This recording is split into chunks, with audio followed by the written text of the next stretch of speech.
All right, hello everybody. Welcome back to the Bookmap Academy meeting for Thursdays. We do this and go through your content, your trades, open up the mic for you, listen to what you have to say, and try to give as best feedback as we can and best mentoring as we can to improve your trading. For those of you over in YouTube that are interested in this, it is pretty a simple program, I think. If you go to bookmap.com, you click on the More button here, go to Bookmap Academy. You can read about it in here, the steps, what you do, and then what you can get. So you'll create content, you'll mark up and journal your trades, and then we will give you feedback on that. And then you can get Bookmap for free if you meet certain quotas. We're bringing you in. It's like a farm club model here. Of we have professional traders out there streaming in Bookmap all day long, and then we have an interior team. This is it, and we'll build you up. And there's a few members that already have been streaming in the Bookmap Academy for a while. Doug and Tom B. So Moby was streaming for a while, and maybe he'll come back. But anyway, you can go through the process here. You can apply and take it from there. All right. So just a couple of housekeeping items to go through first. I'll try to get through it pretty quickly. See if you guys have any questions on this or comments here. General disclosure, all Bookmap limited materials, information, and presentations are for educational purposes only and should not be considered specific investment advice nor recommendations. A risk disclosure, trading futures, equities, and digital currencies involves substantial risk of loss and is not suitable for all investors. Past performance is not necessarily indicative of future results. So first item of business to go through here, and I don't see him in here. He's here all the time. Anyway, it's too bad. I wanted to break the news to him live. Vale fan, congratulations. You've been creating great content, journalizing your trades. It's been excellent stuff. You are now Bookmap Academy, and you'll receive Bookmap Global Plus free as you continue to meet your quotas every month. All right, so we're really happy to expand our Bookmap Academy, and keep going. A lot of you guys are doing really excellent work, so continue on, and we'll invite you into the Academy as well. Just go through the thresholds, what you're looking for. We need continued or quantitative as well as qualitative thresholds that are met. You meet them, and you'll get Bookmap for free. Okay, you double them, and you'll get Bookmap and the MBO bundle for free as well every month. All right, and then you can become a coach later and get data for free as well. All right, so anyway, let's jump in and start to go through the coaching here. All right, so let's start off with David, and let's see. Take this over here. Perfect. All right, guys. Should we start with Slowdown? I can see that he's in the room. Yep. Let's go for it. Slowdown. I don't know if he has a mic on or not, but if you got the hand, oh look, we got him. All right, welcome back, Slowdown. Well, thank you. Can you guys hear me okay? Yes. Perfect. Yes. Excellent. David, take it away. Yeah, sure. Well, first of all, again, hello everyone. Thank you everyone for doing the posts, the spreadsheets, and everything else, and coming along to my usual phrase of Monday morning quarterbacks with Bruce, myself, and Stan, and Jack at times. So Slowdown, great charting.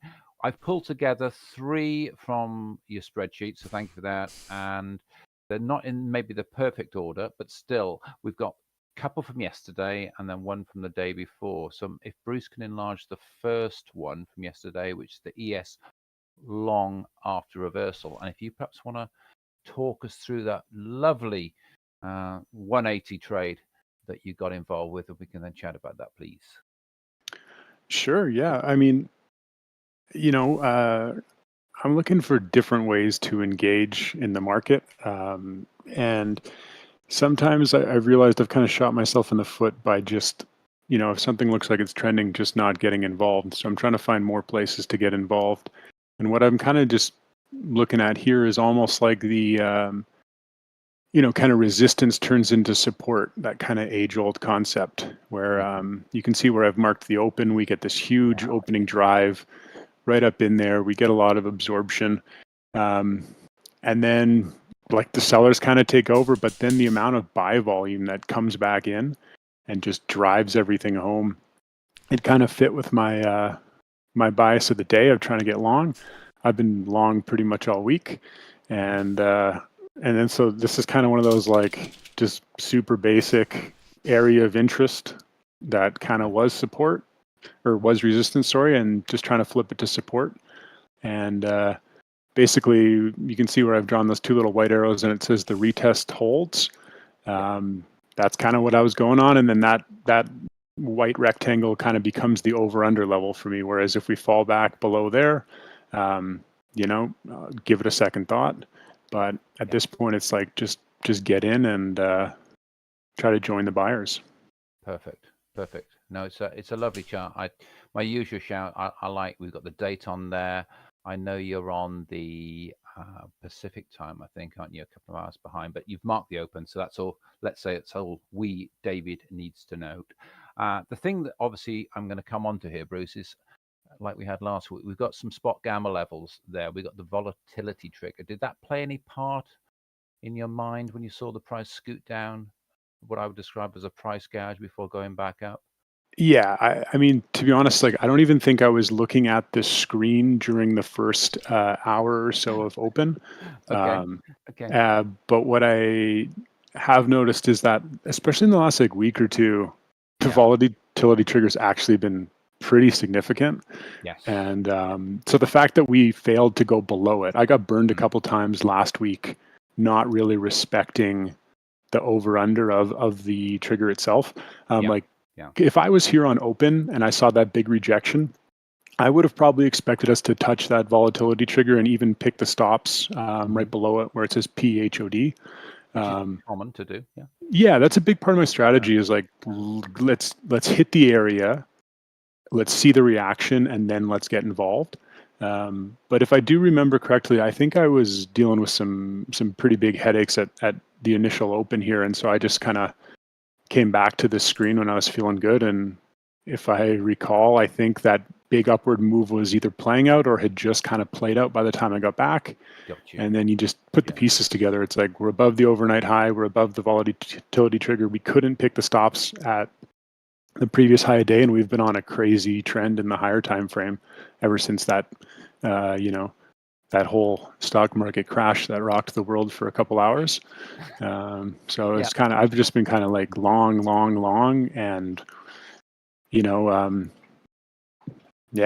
don't know. I don't like this trade worked out, of course, but I'm also like buying, just a couple points off the high a day.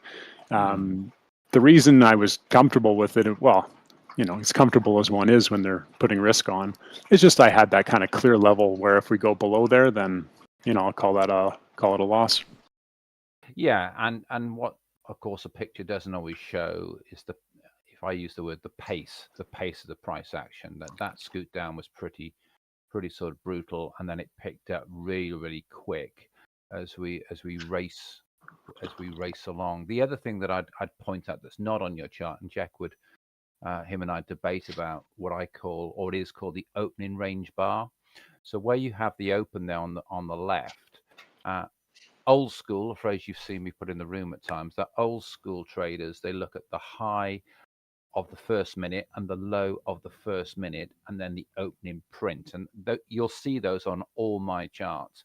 So for me, there was a lot of confluence when that dipped down. It was touching the lower opening range bar, ORB. You've got the volatility trigger, and you got the volume picking back up, and it was all moving at pace. So, but as you've explained, you weren't at the screen, David. So I wasn't at the screen to be able to take in that. But then we got up to that liquidity, resting liquidity, which is just above zero gamma. Now, zero gamma is not like volatility trigger. It's not necessarily going to cause such a reaction, if a reaction at all. Now, if Brent was with us, he might have a different view on that. And then you've got another gamma level. You've got LG3, and then you'll have LG4, which can be. We saw that today in terms of quite. But great trading. The only thing I'm going to add in here, like I've been saying quite a bit, is that when we start to get these moves, if you can all learn to start to scale and scale hard, because when that market's moving, just if you can be bold and take your one or two lot that you've gone in at and then quickly grow that up and just basically trade with market money and not your own money. That's how I trade. It doesn't mean that's the best way to trade, of course. But I find that a lot more relaxing than trying to put a heavy lot on to start with, just to grow what you've got on with. But great trade in there. So, and great charting and journaling, so to speak, on that. Stan, come in, catch me, please, before I ramble on about golf or something. Well, not a lot to say already. Amazing trade. You nail it when you see the final target. Yeah. The volume was with you. The entry was good. You had all your reason. Yeah, as you said, in this case, it plays. It played. You know what you're looking for. And, Yeah. that's good to see. And It was thanks great. Yeah. It was great. You moved a runner. You took 20 points or so on as you moved the runner up as the market went. So well done. You know, it's really, really good. Yeah, I think I would say that like that runner, that is my version of trying to play with the market's money. Yep. So sometimes I take my runner, around 1-to-1 or just slightly over. I'm building my confidence to get these larger moves. It's taken some time. And like I think I spoke to you even, or maybe just in the chat, I was saying I'm really working on holding and not getting shaken out. And so like I find it's a little easier for me to hold if I grab that, kind of 1-to-1. But the longer I do this, especially on these trending days, like you can just see, limping in is not a bad idea, and just like, taking those profits as they come. But it's a big, like this trade is like maybe 18-ish points or something in that range. And that's pretty big for me. Like, usually when I get like much over 10, 12, 15, I start kind of like, start scratching my neck looking for a reason to get out of it. So, yeah, I don't know if anybody else is interested in this, but what's really helped me with that is trading the ETH. Because I kind of do a set it and forget it type attitude. And then I come back periodically and review what's happening. And I've been doing this for maybe 2 months now. And I do it with smaller size, and I do it in a different account. And what I've realized is like and then I kind of like review what would I have done if I was at the screen at this point in time. And I started to see the pattern of like I was costing myself money, not allowing those trades to work out. And in this example here, we might have hit the higher time frame target and then moved up another 20 or 30 points. I don't really remember. But at that point, at least I'm comfortable with the risk to reward there. Sure. Did you have in your mind that we were approaching that London close time? I don't think so. I know you talk about it a lot, and I've actually been paying more attention to it since you've been in the banging on about it. In the sphere. And then I guess a question I have for you is like the 1 minute opening range. So like I've only been trading for a few years, and in that time I've read you use the first 30 seconds, then you use 1 minute, then you use the first 3 minutes, then you use 5 minutes, then some people use the 15, and then there's the 20, and then there's the IB30 and the IB60. It's like, You've changed your name to Jack. You've definitely changed your name to Jack. That's exactly what you'd be saying to me. Well, I mean, I only use the 1 minute. That's all I use. But I hear what you say. Yeah. Like, so what I was doing was using the first large rotation to either side and marking like an opening, swing low and high. Why do you choose? And this is a question to you more so than what I do. But like, why did you choose the 1 minute? I assume you've been trading a lot longer than I have. Why the 1 minute?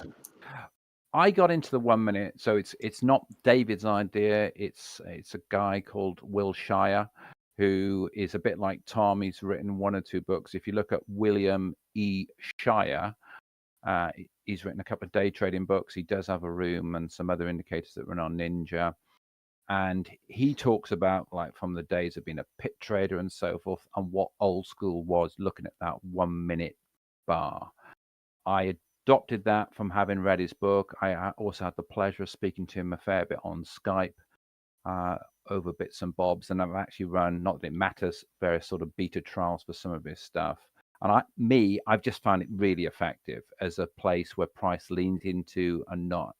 And if you appreciate, there's not many of my charts actually within, say, Bookmap Discord, but if you look back, typically of that 1 minute range, particularly in the first sort of 20-30 minutes, the price today was a good example. The price, it went up and then it came back down, and it came lower ORB. It went just through the lower ORB. I think there was an L3 options level there, and it was screaming of a place to buy. And then before you know it, you've gone up 30 plus points from that whole area. So long answer, sorry, in terms of why I use 1 minute. But I know Jack likes to rotate into sort of 30-minute levels and so forth.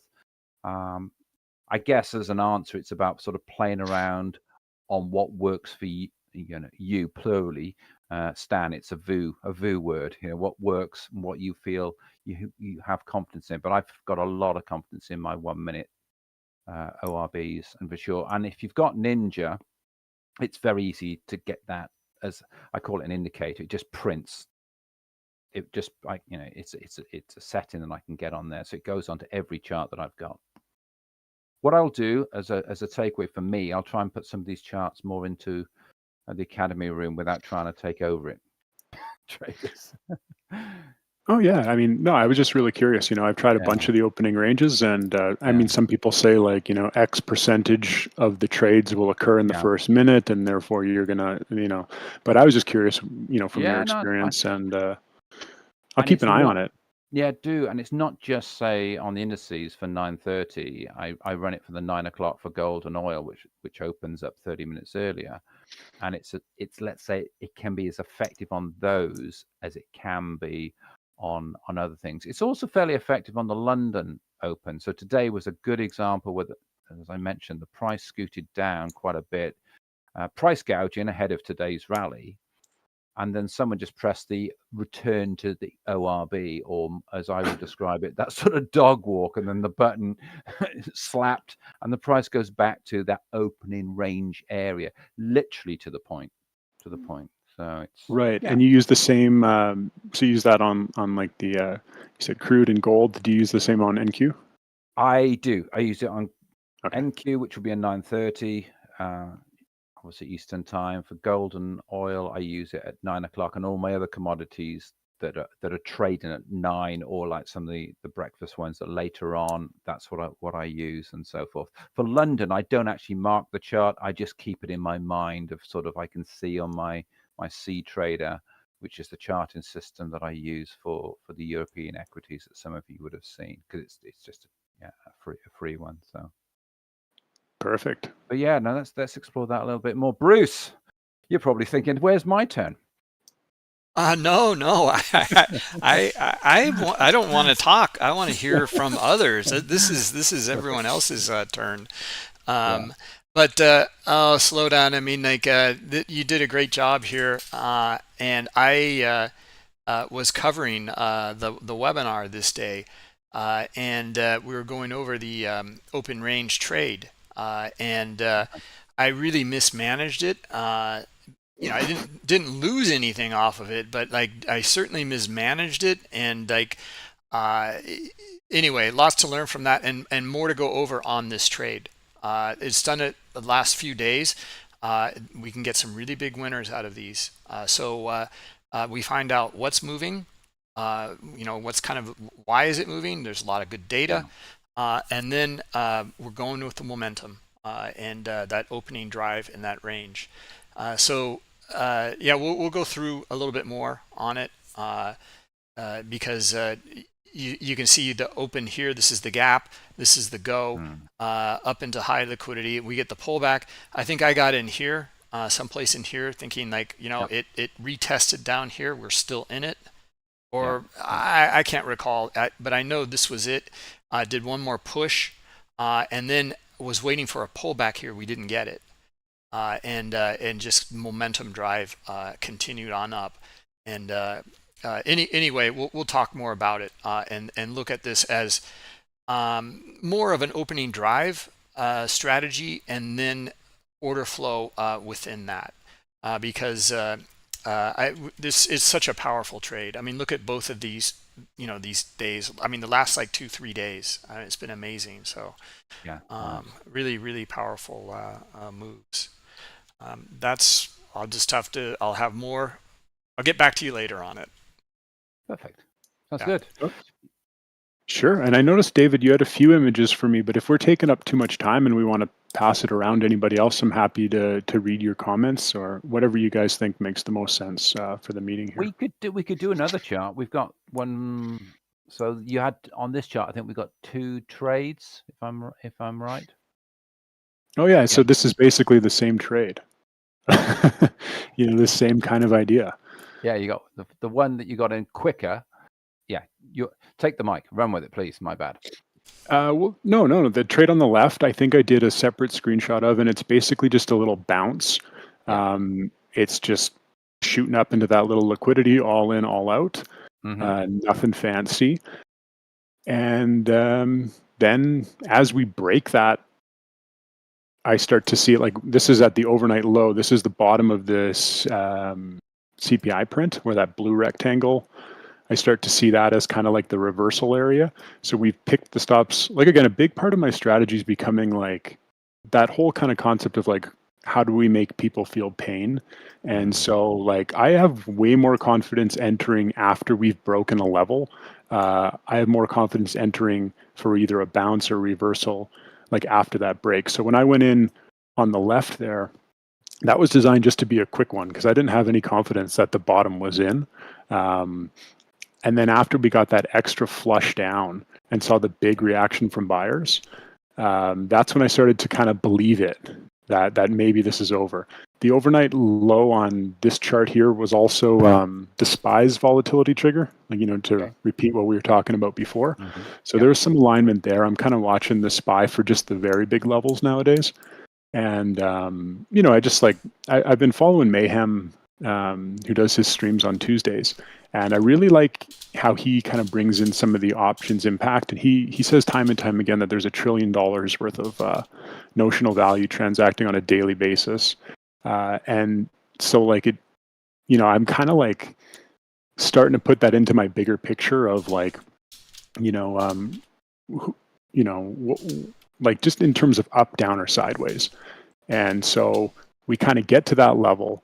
It holds, the buyers respond. And I think in my little small write-up, I think I wrote something along the lines of I was pretty slow to recognize that response from the buyers here. There was a lot of places to get in lower to play an actual reversal. But when I actually did get in here, it's that same concept as before, like the resistance kind of becoming support and the VWAPs right there and, all those things. And so then I just swinging for it again. So I take my scale, above the yesterday's high a day, because obviously that's going to determine if we can get any extension. And I don't know what this one ends up being, about 15 points or something in that range. So again, that's pretty, I might have left a lot of money on the table, but at a certain point, I got to just kind of leave some for others. Yeah, I've had a few trades in the last week or two that have come, the 25-point targets, and they've come to 23 points and then just turned around on me viciously. And so there is that balance for me of how much is enough, and I think the longer I trade and the more I open myself up, the more I can capture. So it's probably the thing I'm working on the most right now. I've got to, and again, this trade could look so awful. That entry could look just terrible, because sellers could have came right in there after popping those stops and just taken us lower. And I would have looked like I like bought the top of the range. So sometimes like I just try to pick up, down, or sideways. Yeah. Pick a level, and then tell myself that regardless of what happens after that entry, as long as I'm comfortable with the area that I decided to get in at, then I'll just move on to the next trade because I started to you go through this a few thousand times and you realize like the order flow to the left tells you what's already happened. And that can help inform your decision making going forward, but it's not going to tell you what's going to happen next, right? No. You put the pieces together. I got a nice little checklist I've made from watching Bruce over the years, and so it's kind of like the slope, the speed, the volume, and all that kind of stuff. And then you grab the location, and I'm just looking at this trade now, and like, sure, it was a nice winner, but like it could have looked pretty bad at the same time if the sellers did decide to come in there, but Sure. Yeah. Remind us what other complements do you run any DXV charts at all there?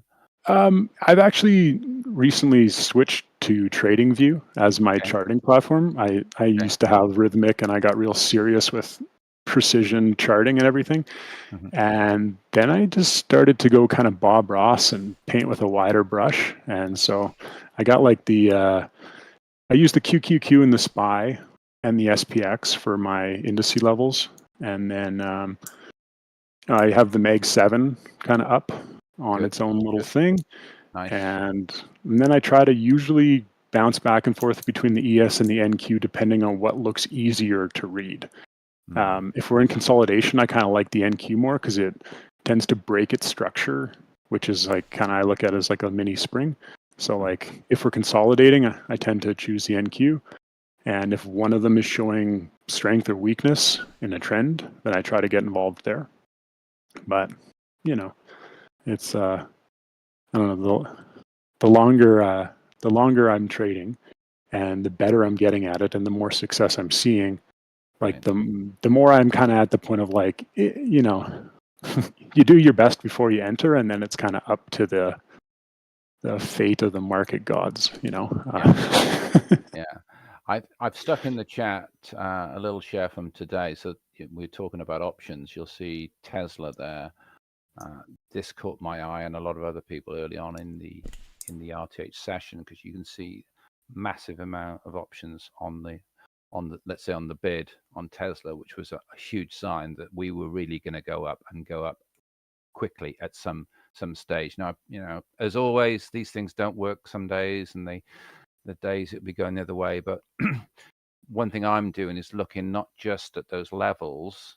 I'm looking at the key, like you say, the Mag 7, and you can just see a massive pickup there on calls ahead of the price. You can see that orange spike was ahead of the price. So even if you were just trading Tesla, you should have got long after seeing that. But I wasn't trading Tesla. I was trading ES. But anyway, yeah. Tesla's been a little disconnected from the indices the last week or two. I've been watching it, but I'm basically watching the price and the volume of those Mag 7. I don't have the premium Spot Gamma subscription. I'm considering it actually, like getting a bit more into equities for day trading as well. Just to kind of open up my options, because like I've been watching, just like everybody else, I've been watching Nvidia basically control the market for 6 months, and some days it's just going straight up, and I'm thinking to myself, I was like, why? Like, sure, it's a heavily weighted piece of the Nasdaq, but why am I not just getting long and trading it directly? Yeah. And then the Bookmap, like I used to have DX feed, and Bookmap has a great, like, the liquidity in equities is awesome. Like it almost kind of seems a little bit clearer sometimes than the ES and the NQ. So I think I might go down that road at some point. But one piece at a time. Exactly. Stan, sorry, we've cut you out there. You're probably nodding off with your Duvel and all your Trappist beers. Yeah, exactly. No. Yeah, but that's quite the same trade. And I even have confidence when you took it and your risk was clearly like calculated, even if sellers were coming back.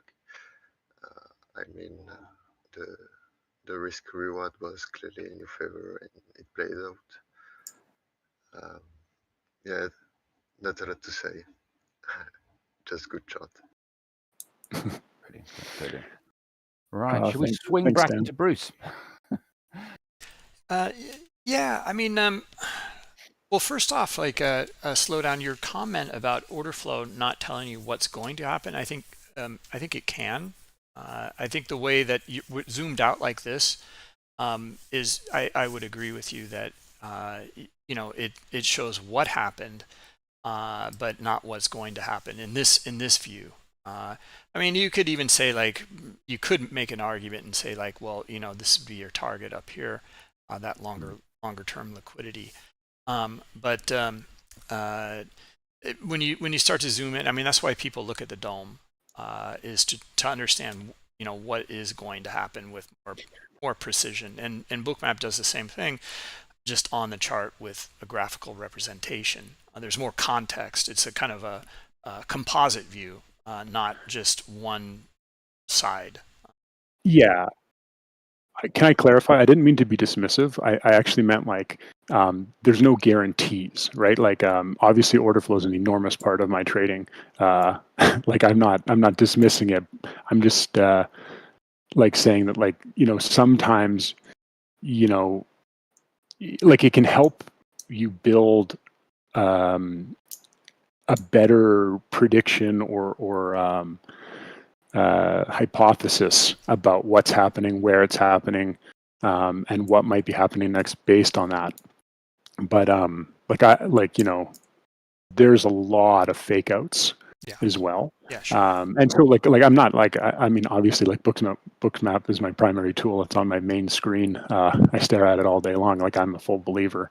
I just like, sometimes I find that it's like set up to fake out, and that's not like, that just then becomes part of the strategy. Yeah. Right. It's like, so yeah, no, I didn't mean to sound like it's not like, once the day gets going, it's, that's how I make my decisions. Yeah. I mean, forward-looking, tools, something as simple as floor trader pivots, those are forward-looking, or Fibonacci levels, or you can even just argue support and resistance, or something like that. But like the indicators, like based on a mathematical thing that's in the subchart, those lag, and yeah, I'm just not a big fan of those, unless you're looking for pullbacks and things like that, I guess. But anyway, I don't want to go down this road, and I want to talk about your chart, because this kind of V bottom here, and again, the context is going to be really important. But here, where it really picked up and traded through this order flow here, there's a lot of things that we can kind of take away. And when you start to see the momentum on the other side, because I totally agree with you. Like, how many times have I done this? Like I see this up here, and I'm in, and then it just goes right back down, and you go, oh my God, what am I doing? Type of thing. But this is what it should do, because of all this volume in here. And like you had seen it pretty clearly down here, and you made sellers in control, buyers take control. Yeah, and that blue rectangle where you're looking at, to me, that is kind of the defining moment of the reversal. That volume coming in above that area of those transactions in high volume. Yeah, so like, yeah, I really didn't mean to sound like a non-believer in the order flow or anything like that. No, I didn't take it that way at all. No, I'm sorry I even mentioned it. What I wanted to mention, though, is how you can, we'll dive deeper into it maybe tomorrow, into this this trade idea, because we see it so many times, and once you get back up above, this area. First off, you got a swing. I'm sure this is a stop run. Yeah. And you got high liquidity to get filled down here. The buyers come in, but it's not convincing yet. But you get this. Let me draw this again. You get this retest back to it, and then you get the follow through. And you can even see it retest off of that one here, and then you get follow through. So I think you can take it up to here, as well as maybe even add, up in these areas here. Take some off and get back in some of these pockets, and you can really knock it out of the park. Now, why did this one work and other ones don't? I think is the bigger picture outcome, or look overview at it, because these gap up days like this gap and go, these are just cleaning people out, and then it's just reestablishing itself again. And so now, if we can put those two together, we can understand this trade idea at a deeper level, and then we're in. We're in. Maybe take some off and get back in, and continue to look for it. Yeah, and that purple line on there, the overnight low, happens to be also the bottom of the CPI print. So that comes back into that, like, how do we give them pain? And like a lot of people, the reason I like to wait for those stops to get picked before trying to take an actual reversal trade is like that same idea of like, why did it work this time? Yeah. Well, everybody who would have got long, and like if you read the books, they tell you to put your stop underneath the candle, right? Like, and so, but then again, like there comes a point where it's like we all kind of read the same books. A lot of those books have been around for 30, 40 years. Some of them have been revised, but they all kind of say the same thing. And so I initially started trading by following those books and putting my stops in those places. And then I kind of had that realization of, well, if everybody reads the same books and most people still fail, maybe there needs to be an adjustment made. And so like the spring trade that you watched me pretty much develop on your webinars, like hanging out, all came from like where's everybody putting their stop? Okay, now they've read the book, they're out, and now it's time to make the move. And so like that trade there, like when we did break and we did breach that purple line with such sell volume, like you said it's a big stop run, and I think you're absolutely right. I think there would have been a ton of people who would have been long with their stop under that print. And like David said, when we opened, I mean, we were way above there. Yeah. We ended up touching both sides of that CPI print. So like you would have got hit regardless of what side of the coin you were on there. That day. So this is we're starting to kind of bring more elements into like time of day, like David is talking about, and we're also going to start bringing in more elements in here about during like the webinar at 10 a.m. A lot of times we get that first momentum move. I mean, here's the data today, right? And the move up, and it's basically doing the same thing. Move up, and then this, in hindsight, this is easy, right? Look at that exhaustion. Look at this is going to be a little stop run there. It is, and then the move back down and retest this area. This is very similar to what it did on Tuesday.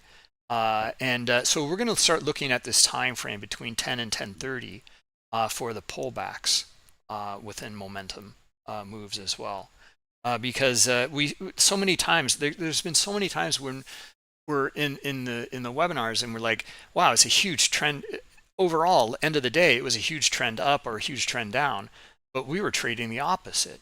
Well, it's because of the time of day in the order. I mean, like we want to look more into this kind of reversal pattern around 10:30 or so, and when that happens, and then look for that continuation.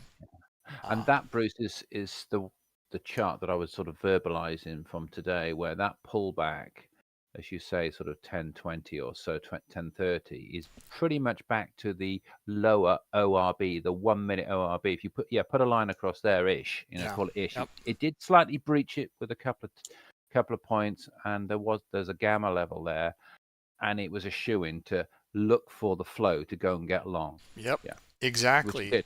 After that, time of day, levels, off you go. Here's your 9:30 open, Well, Yep. this is what it looks like in Bookmap after the data. But let's take a look here. And this is what it looks like here on the 15-minute chart or the hourly. Yeah. Here's your huge gap, and even in the 15-minute chart. I mean, or let's look at the hour because we can show a couple days in here. But like, here's that pullback right here. Yeah. Right here, and then here's that pullback right here as well. So you get this kind of move up. You get this really big test back to the open here, back to the open here, and really shakes everybody out of these opening range trades. And then look at the beautiful continuation. Yeah. So go ahead. Sorry, my bad. What I'm doing then is I'm looking for that confluence. Now, I respect I've got access to quite a lot of systems, which can be confusing for anyone. But by then looking at that pullback and thinking, okay, are they going to come in? And I'm then looking at the individual stocks to see what they're doing. Are they still going north? If they are, great. Then I've got confidence that we're going to turn on a dime and start going back up. Yeah, exactly.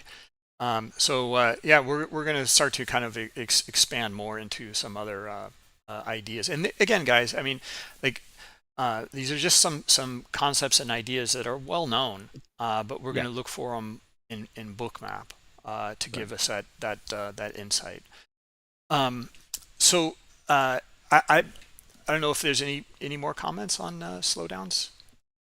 Not off me. No, great charting. Thank you for that. So I've got Janny as my next one, but I don't know if they're in the room. If not, perhaps we could rotate over to Stan and look at some of his. Actually, there's a couple things I forgot about that we need to go over. One is I forgot to do this. Congratulations to Dune Runner for 3 months of Global Plus and data as well for winning the Blue Jacket competition. And then AJ, you're the runner-up this month. You get 1 month of Global Plus free. Anyone who's interested in this, you can use your phone, take a screenshot here, and go sign up for the Blue Jacket. It's a competition based on your content, and you can also partake in the Bookmap Academy at the same moment. So just let you know about that. Oh, and one more. So we're still doing this just because the summer months. We understand people are away, etc. So don't feel the pressure to create all this content just to create content. Make it work for you, and we're here to help you with that. You can get 2 times the credit. Just one condition attached to it is you got to trade from the chart. We want to see you trade from the chart, and we'll give you that 2 times the credit. We're trying to get you to trade from the chart. We had Steven on last week in the Bookmap Academy, and he commented on how much it's helped him trading from the chart, because now he can see his actions. He can see when he moved to stop or take profit, when he got in and when he got out, etc. And then we can give so much better feedback if you do that as well. So I just wanted to make those 2 points. And I forgot to tell you or show you guys. I'll show it tomorrow in the All Markets webinar. But have you guys all seen the pace of tape that we've gone over, and the pace of tape and balance indicator? So I just if you haven't, it's one of my favorites. I'll go over it again tomorrow, but we can look at the time and sales basically going through with the imbalance, buy minus sell, and it's a good one. Anyway, I just wanted to make you aware of it. We'll go over it tomorrow in the market. Hey, Bruce. Yes. Bruce, can I just add one thing before I disappear? When you were saying about trading in the chart, I noticed like a lot of people in the academy, like they're running their data on simulated, and they might be connected to a prop firm or a different broker. I found like before I was directly connected that I'd enter the trade on my broker, and then I just click the entry button on the screen as well in Bookmap. So you can like people can still do the trading from a simulated account while they're doing the real trading. and your entry might be, a couple seconds later, but the big picture of the trade will still be there. So if somebody's like hesitant to trade from the chart because their account's not connected, just run it in sim mode, enter on your broker platform, and then click your entry afterwards, and you'll get the same result if you're wanting to meet that quota. Yeah, exactly. I think some guys are thank you, Slowdown. Much appreciated. Yeah, that's a great suggestion as well. It's okay to use replay mode. I know some of you guys go back and use replay mode and then trade from the chart. It'll count as well. Look, you're using that replay mode. We've had webinars on it. We might even have a webinar series on it. Can really help a lot because you'll replay the day.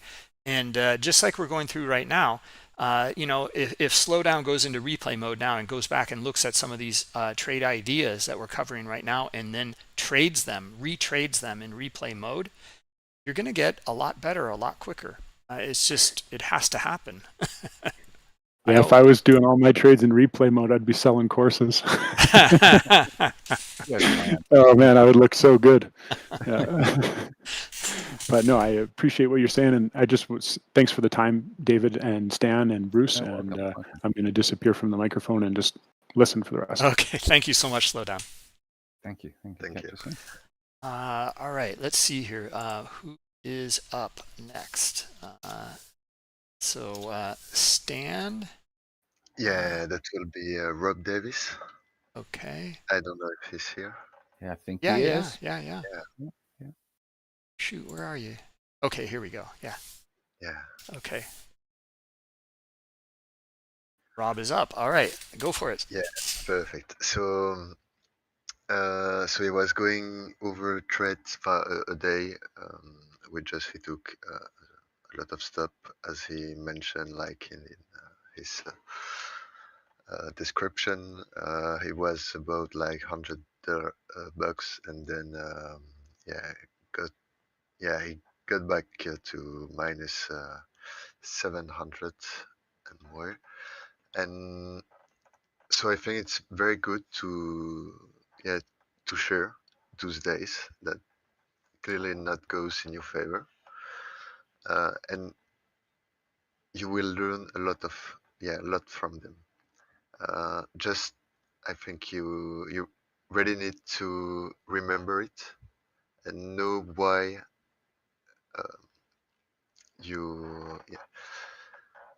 how to say and why you just were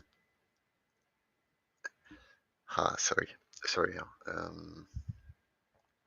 just to say, I think in this case it was a bit of over trading. Then you maybe don't have any specific setups or a trading journal that will maybe make you avoid a lot of trades.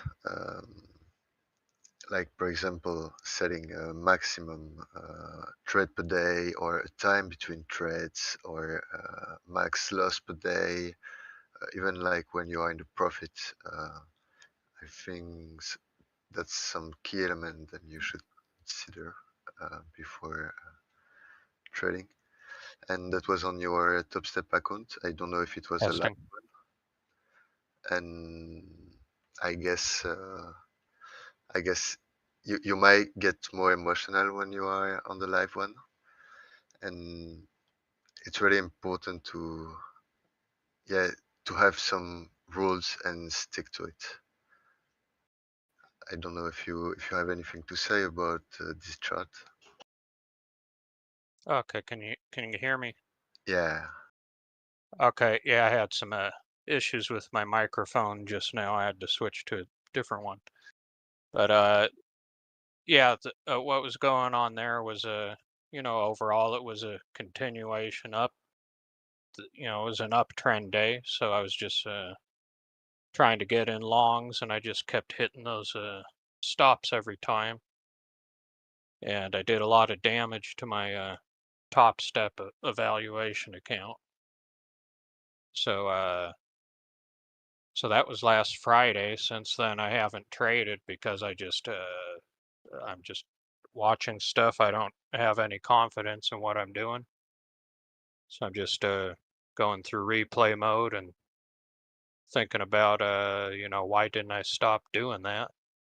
Because I just kept losing money over and over. Yeah, Yeah. but I think it's really important to set some rules just for you about the time between trades, for example. Even if you miss it, take a walk or doesn't matter. You will always have like an opportunity in the market. Just be patient, I think. Um, so yeah, maybe a maximum loss when you are in the profit, or something that might be set before your days, and just yeah, stick with it. I think it's just really important to have it.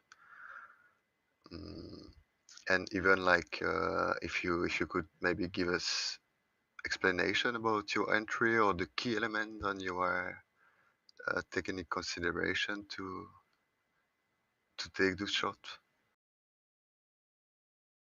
Yeah, I'm trying to look for areas where there was high volume.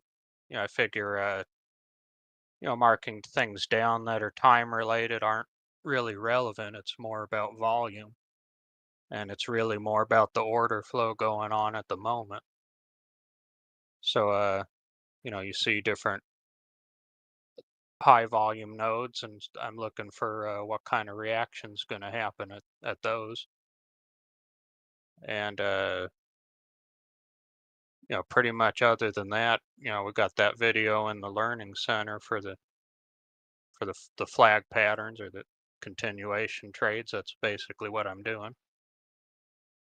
I've been working on the same thing for over 6 months now, just that one setup, and that's about it. And sometimes I see the bigger picture, or I know it's an uptrend or a downtrend, or sometimes it's sideways. I can't do anything at all for the day. I'm not good enough at it. Um, uh, in this case, I saw a move that eventually did happen that day. It did eventually go back up, but it came way further back down under that point of control. And uh, yeah, and I just got stomped out at that point. I was having I was about to lose it, just break everything in the room. When I hit that point with all those losses, I was just about to just go completely mental.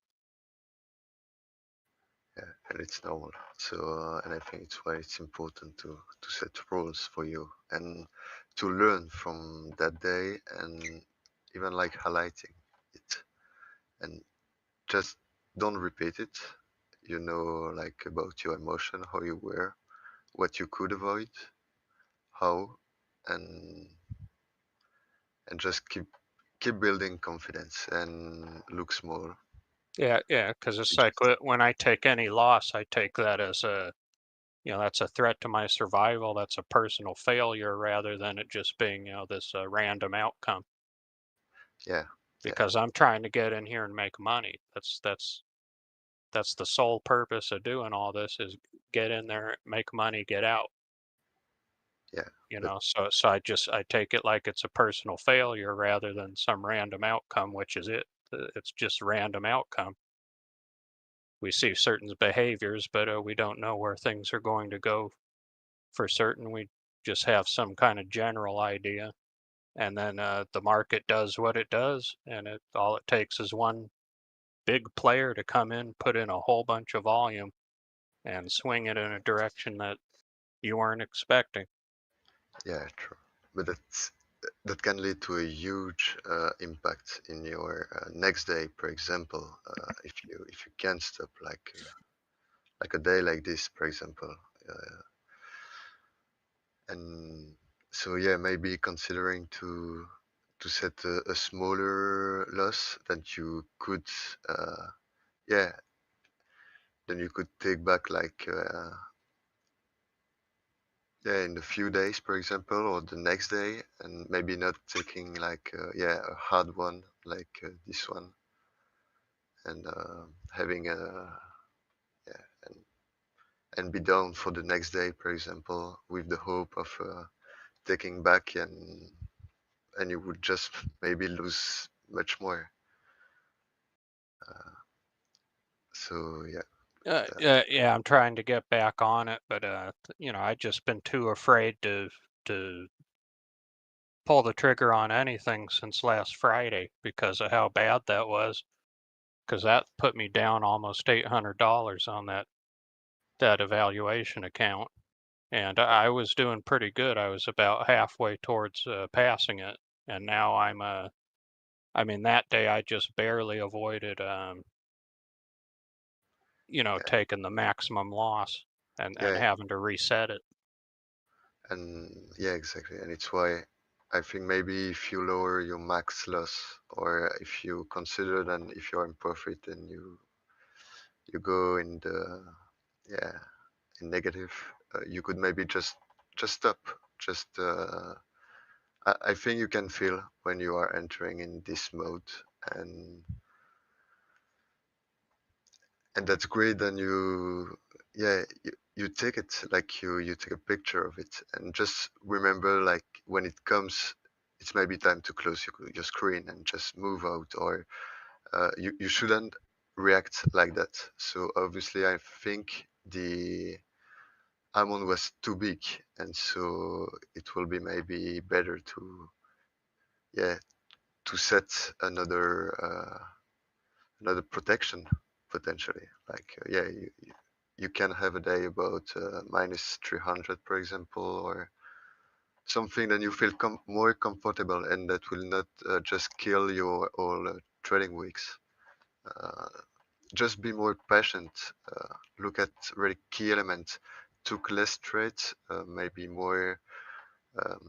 Just the one that you are really confident with it. It's a long-term journey. Um, so just do it small, and keep practicing, keep picturing, uh, and know perfectly your market.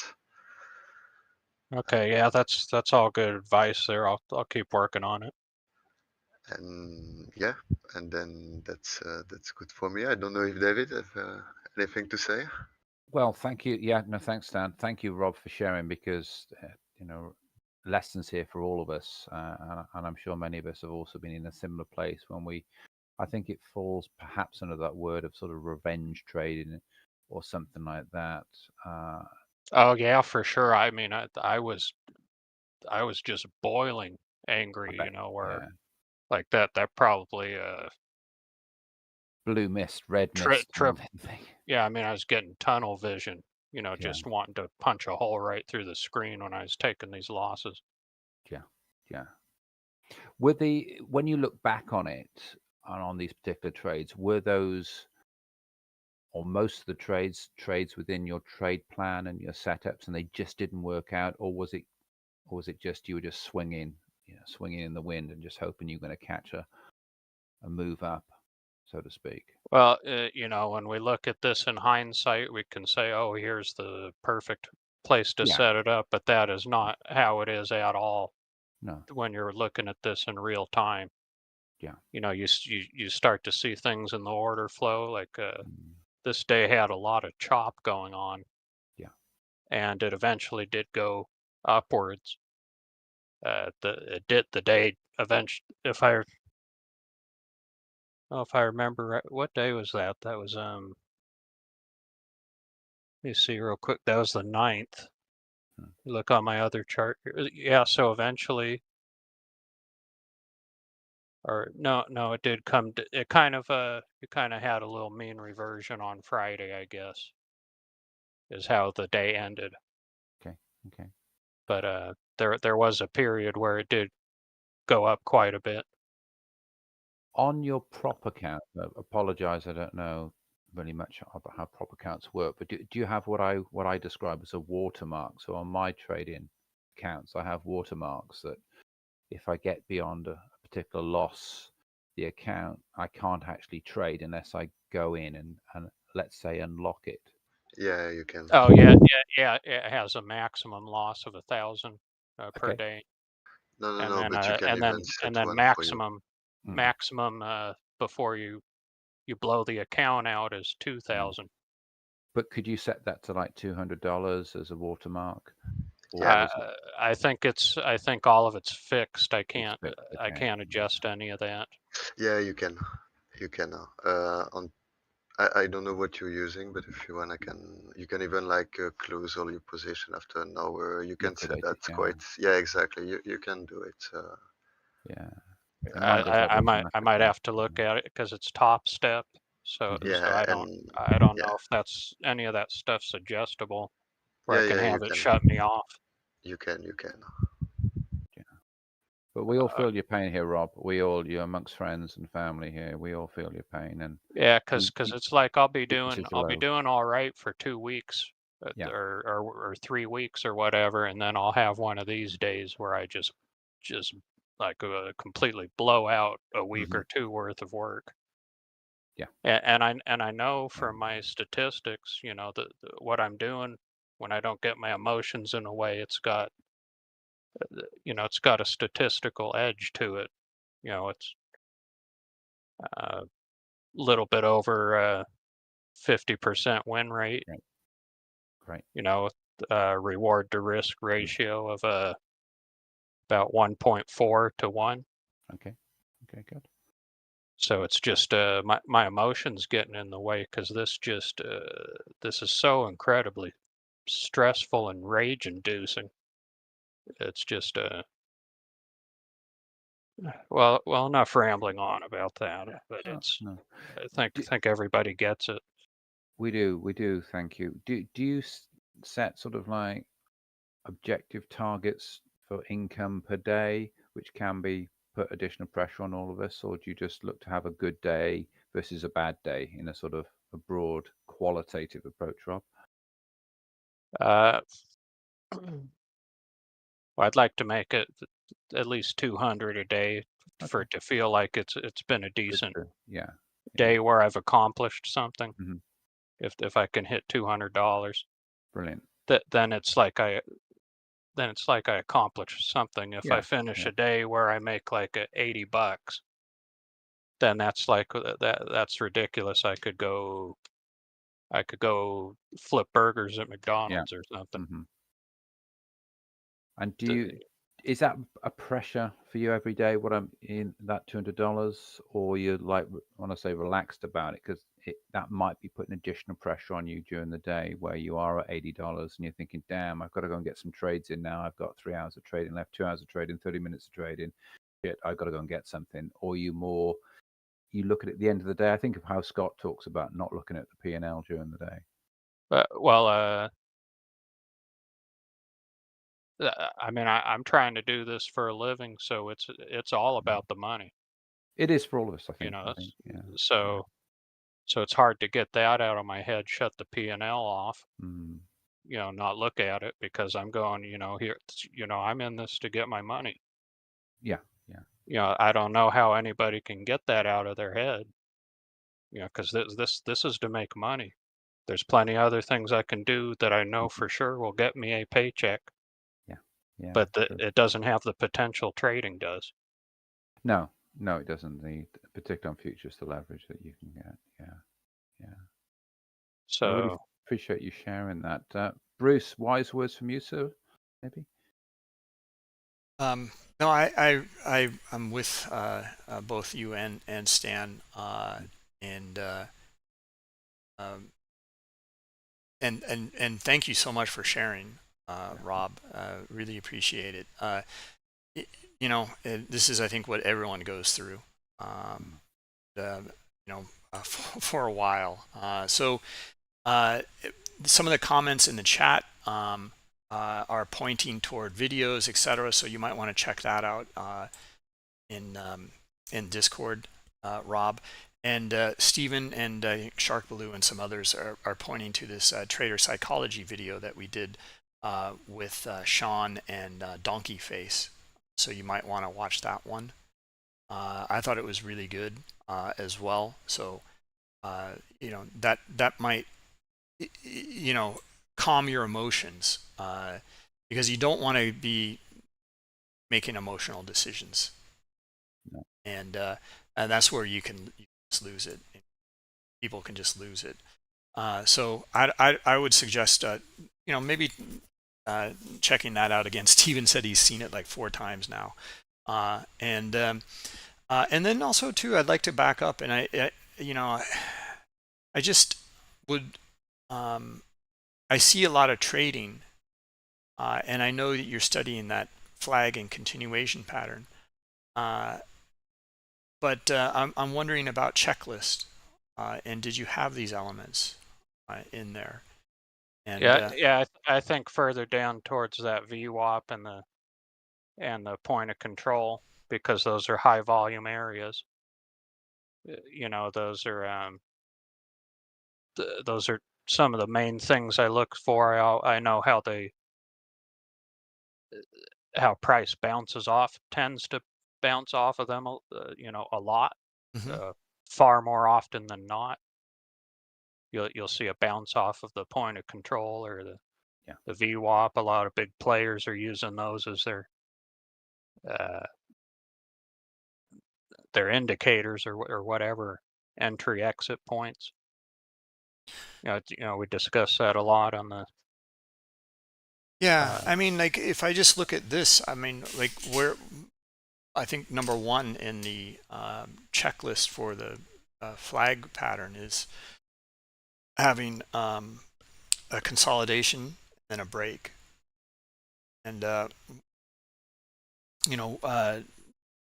mean, maybe you have it in here, maybe on the left-hand side, but maybe go through again and take a look at that and go back and you can see your actions, which is great. This is really helpful. And then look at it. I know it's all hindsight, but maybe this one you just want to move forward and not forget it, because if it's tripping you up mentally, just move forward. But it's really the school of hard knocks a lot of times of just letting it sit, but going back and then learning from it. And that's how we're going to learn, because you'll look at this differently. You'll remember this day and say like, I don't want to do that again. And then how do I not do that again? And it sounds like what one of your problems is, and you start to go on tilt. So what are the safeguards? And this is something that Donkey and Sean talk about in here.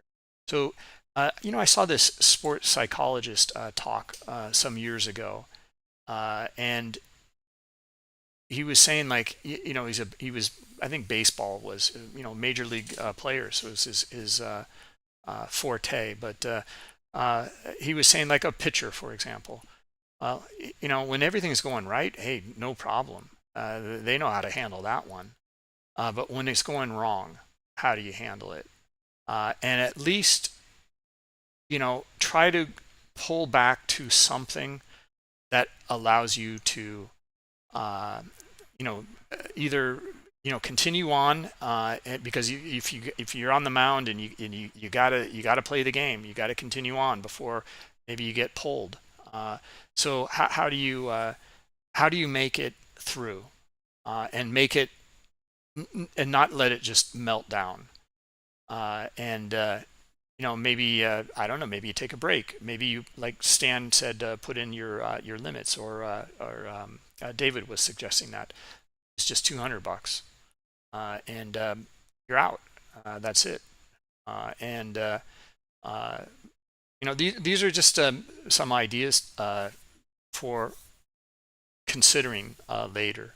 And use the Bookmap Academy here. I mean, there's all sorts of people already, commenting about it in here. So, Dune Runner as well, and happy to help out however we can. And then trying to, I always find, for example, trying to just make it more objective. and less emotional. Objectively, did I do the right thing? Would I have taken that trade, even in hindsight, and it was a loser? And if you can say yes to that, then that's just trading. And you've studied it and you know it from the past. And not all are going to be winners. That it's no different than it's probabilities. It's the casino. I mean, you don't know what the outcome is going to be, but you have higher likelihood that if you studied it. So there's some ideas. Another idea is you said this was a choppy day to begin with. So maybe you want to use a filter there, and maybe you're looking for something a little different on those days. Another thing that we've mentioned today was time of day. I don't know what time is this. I know you're on the West Coast. So was this 11:15 here or something like that? It's around it. That looks like that's around 8:15. Okay, so it's then 11:15 East Coast, right? Yeah, I figure a lot of times what I notice is, I have the first 3 hours of market open to get in there, make my trades. Otherwise, around 9:30 Pacific time, Mm-hmm. it just turns into a bunch of chop until maybe the last hour, Yeah. typically. Yeah. So I'm trying to. I got all this pressure. I'm trying to get in there and make the money in the first 3 hours. Yeah. So. Well, that's I would say that I don't know. I'm not trying to be harsh, but that's a red flag. Is you're trying to make money and you feel the pressure to make money, and then you're going to force trades. So you're looking for your setup, and when it presents, you take it. And David was talking about it earlier about, if you feel the pressure to trade, it's not a good environment. No. I know that you're looking to do this for a living, and that's great. But the pressure is something you don't need. I know other professional traders that have felt that pressure. They're kind of in a bind, and it unwinds, and they know better, but they felt the pressure. So you should feel comfortable when you're trading. And here, Steven's also saying something in here. Yeah. I don't think I ever feel comfortable trading. It's just total extreme anxiety every single time I put one on, and I'm just like, go. So you don't know your edge.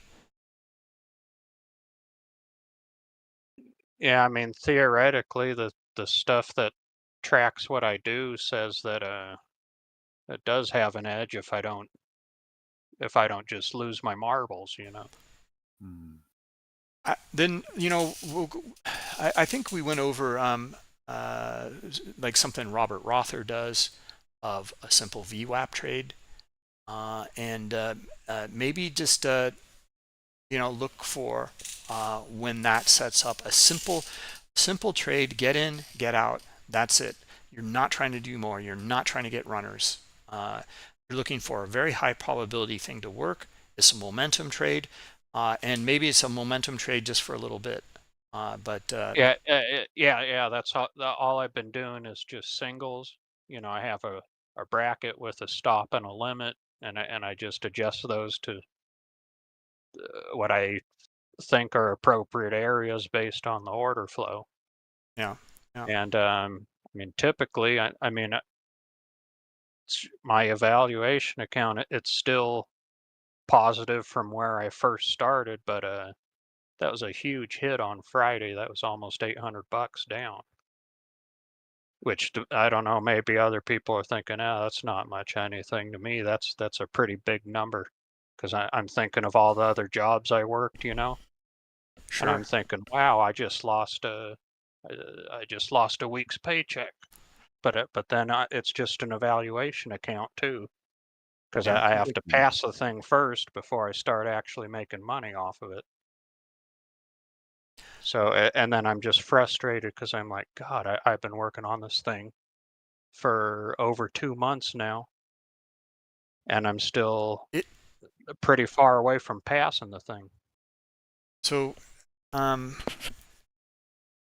yeah, I mean, well, if you feel nervous, then um, something's wrong. I mean, like, yeah, feel a little uneasy is fine. We all do, I think. But like, um, if I have noted, if I'm nervous, I don't know what's going to happen, and I don't feel confident about my setup. It may or may not work, but a lot of times it just doesn't, and it's like that blows my confidence. So I need to get a win under my belt, feel better about it. I take a break, I step back, and uh, look for something high probability. Take that, get a small winner. It changes everything for me, even if it's like a point or two, in the S&P. It's like, okay, I'm starting to kind of feel it or read it better, and I don't know. You have to kind of find what works for you, and that's again like what Donkey and Sean talk about in here. I'm maybe that helps, but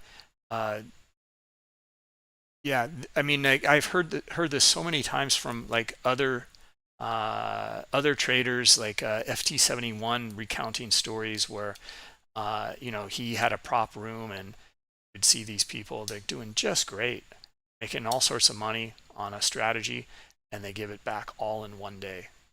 And what happened? This is a classic.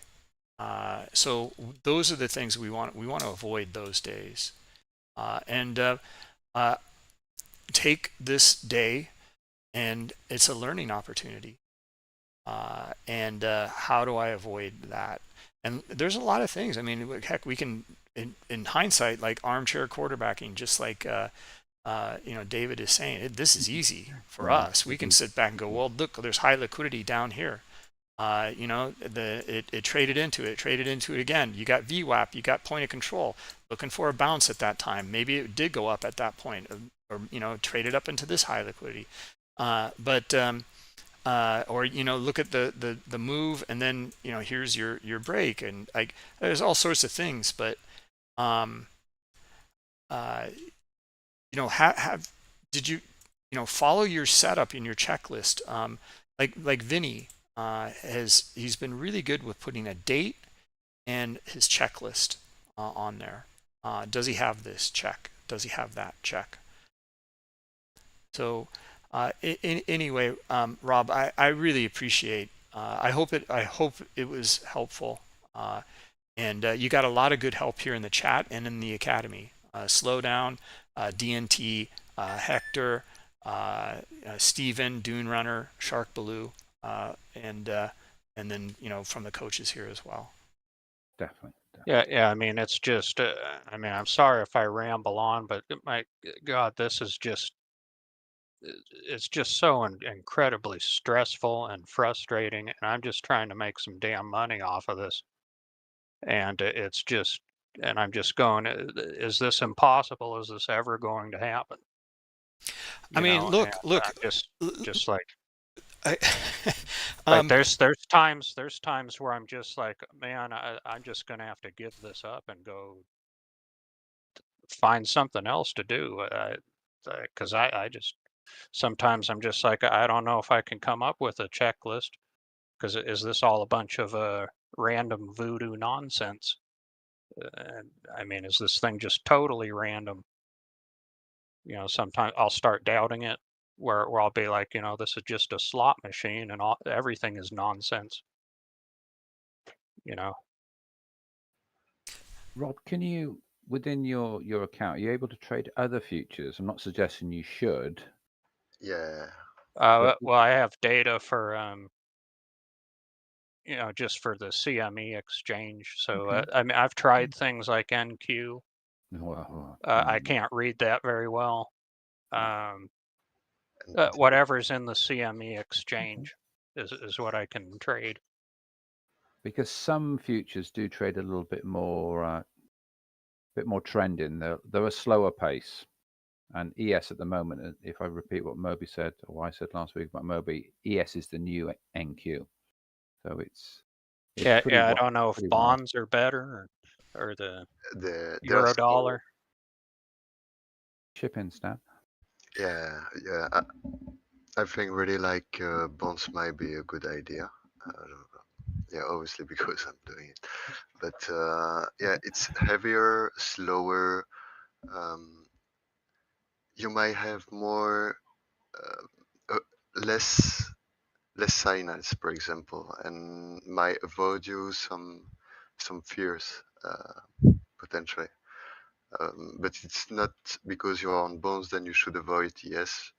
You already looked it, but maybe trying another one might help you. And even not especially bonds, you should maybe try a lot of different markets and try if you think something that you feel comfortable with. I think that's the most important. If you have a market that resonates with the setup that you are using, for example, or something then you really believe in, but you need to try and then master them. Yeah, it'd be worth exploring without trying to break everything. That's for sure. All right. Well, appreciate the input, guys. I hope I didn't ramble on about stuff too long. Just my God, this has to be one of the most stressful kind of professions in the world out of anything. Yeah, no, it is. No, it is. You'll get there. You will get there. I mean, there's a handful of highly stressful jobs, and this is definitely one of them. You'll get there. As the guys are saying in the chat, it is a journey. You'll find your own path. You hear me ramble on about golf and things like that, Rob. You will find your game, the way you're going to play, and play well, for sure. Yeah, and try to not look at your profit, but try maybe, yeah, firstly, just not losing.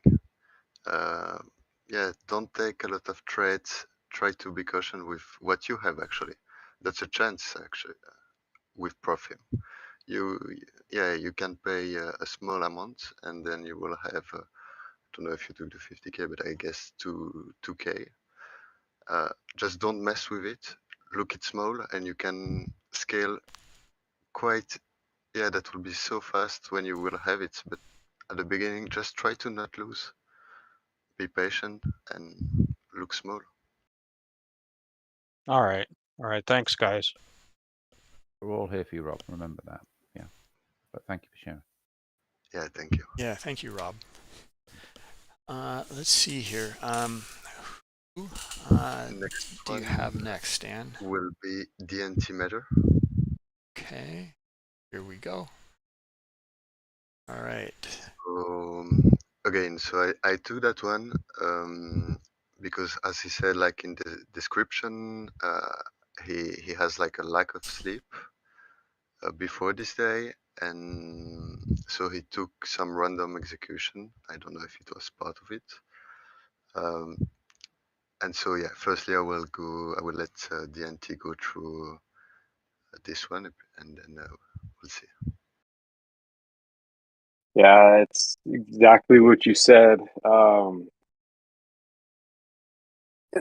I don't know, like sometimes I get like this impulse. So I'm in the market and I see it moving down. So yesterday, I think this was yesterday. So I see the market moving down with a strong move. And of course I come in and I didn't do my homework before. So my plan or my process, like this is my goal of I have this like room for myself that I'm trying to post every day to follow my plan and my plan and my process. Did I do it? And then I check in, yes or no, or yes, I did. And then to kind of hold myself accountable. And I'm trying to get better at it, and it's not easy. So the first thing I want to do in the morning is work on my process. That's number one. Without it, you shouldn't be placing trades, period. Otherwise, it's just like we're wasting time. Because we're just gambling. It feels and it doesn't feel like it. You really are if we don't have a process. One, and then if you're not following the process before you trade. Two, and I do this, and I've been doing it for a long time, and and I'm reaping the consequences of it. Just like what Rob is saying. I mean, maybe he's following a process, but I haven't been, and I really need to. And so we struggle with the same things, and I just can't believe it. It's really difficult to believe, Rob, that in an environment that's so random, how can we be wrong so many times? It's unbelievable, honestly. And I completely agree with you. And I mean, it's a scary place, man, and it's a dark place to be. And what it all comes down to, though, is it's plan, process, and psychology. And I'm realizing that, like, I don't know, 3 years now after trading for this long. And in all reality, that's not that long of a time to be let's say, in a high performance sport, and to think that you're gonna do good at it. We're competing against the best, etc., etc. It takes a lot of time. But now that, like, we're over this hump of thinking that we can just come in here and do good because we have a strategy here and there. Well, that's not enough. I mean, I need to come in here, do my plan, do my plan, my process, and make sure that my psychology is straight before putting on these trades. And if we're not doing that, then honestly, we're wasting time, and just losing money. So this is what I did, and like what I have to do is, and it's helping me with the academy, is not just posting trades, but also going through them. And like something that Futures Trader I just recently joined, he taught me in one of his videos, and it's really been helpful to watch his videos, man. And if you haven't watched them, I highly recommend it. Watch them. They're on YouTube, and there's tons of them. I can recommend a few too. But to go through, like, one of the biggest things that I think traders do or don't do that can make the biggest difference in their trading is going through their errors and going through their trades. And this is something that I put off for a long time. And but recently, this past week, last week, and this week, I've been really trying to focus on it. And if I can just keep on this track, I feel like we can actually I feel like I can actually make a difference in my trading. And so that's kind of what I've been trying to do. Keep track of my trades. I want to start exporting to TradeZilla as well. So that will also help me to tag my trades and organize them. So yeah, that's kind of where I'm at, and that's kind of what you see here. Just noting my errors, lack of sleep, man. That is something that I underestimate, because it's easy to make money, but it's you don't realize how easy it is to lose money too. So when you're sleepy, Like it. Yeah. No, perfect. Thanks for your explanation. Yeah, completely understand now. I just think, like, again, as I said for Rob, we are doing a job, and I think we should be well prepared before to trade, as you mentioned about your homework. And you should define, like, before, for example, like, not enter directly after if you took a stop, or something that would avoid some losses when you are technically over trading. Like, for example, a good day, what's the amount of volume than you're trading, and when you messed up how many trades are you taking, you can make some protection over there. So I think it's important just to set some rules, and you have to just to fix it. It's not easy. Like if you felt then you were not good, like you had a lack of sleep, obviously it should be even like notes in your as you mentioned here, so that's good. So maybe you shouldn't trade that day. And but still that's you took it, you scale. And I was wondering too, like why when you took the shots, why you decide to higher you stop, if it was about the volatility or about the stop then you took before, then you decide to not take to higher it. On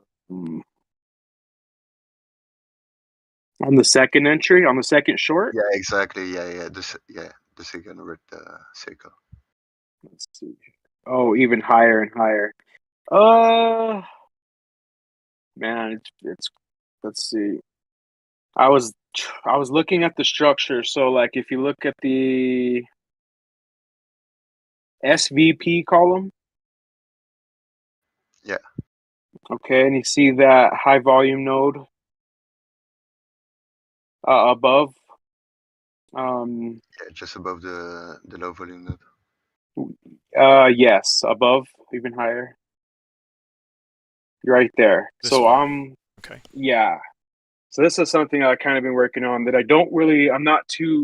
I'm new to this trade management style, but I've watched a video for Future Trade 71, and when he's entering, he's like looking at high volume nodes to kind of lean on. So I don't really know exactly because I haven't watched enough of his stuff yet. And with the baby over here, it's really difficult to kind of catch up on everything that I've missed from his over the years. But I'm leaning on this high volume node, and I'm looking at I really want like the first third of that high volume node to hold, which is where my like initial stop was, like at the high volume, the tip of the high volume node. So I really want the first like third of that node to hold. So that's why I moved my stop, but I even moved it even higher. And I don't know, because where that high volume node is, where the VPOC is at, sometimes I see price come to the VPOC and maybe hit it with one or two ticks above it before it actually starts to go in the direction. That's kind of why I put it there. So I'm still playing with trade management, and so yeah, I'm still playing with it. And as it moved in my direction, I lowered it down to the other node, which is above that. So because as this went down, I'm looking at the top of this larger section of that large high volume node. It's like a large high volume node. So I kind of moved it to where that one is at there, hoping that all this volume that's accumulated will hold the market down. That's perfect. Huh? Overall, you could took some off. So yeah, that's great to see like how you manage your trade.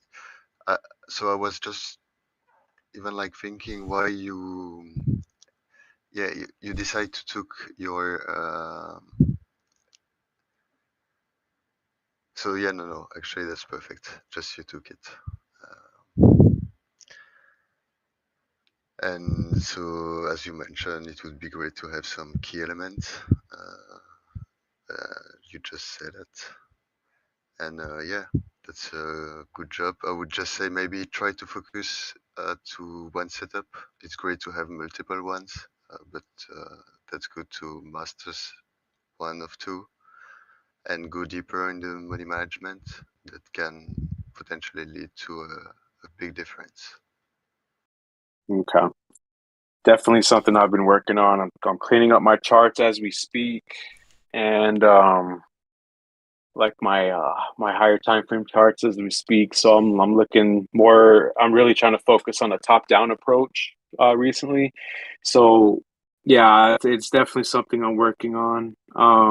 And as I've been doing this, Bruce was mentioning the open range trades earlier, and I've been noticing that people focus on these like open range trades and these other trades like that, and that's and we've all focused on that coming looking at Bookmap.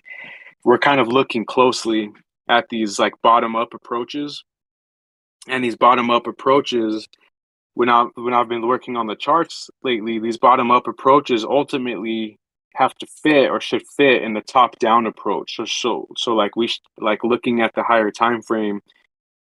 So a lot of times we'll see the market pull back, like at the open, we'll see the market like this one here. The market pulls back. The intraday trend is down. It's fighting its way down, but it's working its way down to a higher time frame level. And when you see that it's hitting these higher time frame levels, and where these bigger players might want to be interacting, then we can see, where these in bottom up approach trades actually fit into the top down approaches. So it's like these smaller trades don't really exist in a vacuum. So it's something I've been learning, and yeah, I'm really trying to like focus on the top down approach and seeing where higher time frame players might be interacting. And like Slowdown mentioned, you'd have to, if you want to participate in those, you have to be willing to widen your stops.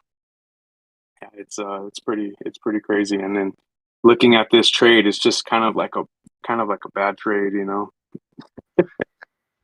But yeah, just because like the two first shot that you took, you even like lower your stops, and after like you Yeah, higher it.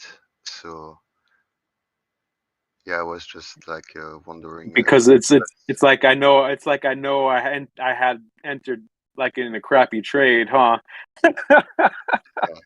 And then I realized I might have entered in a good trade, and then I raised my stops. I widened my stops. So it's like I know. So yeah, you're right.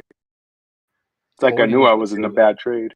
you should have started scaling in just to really help.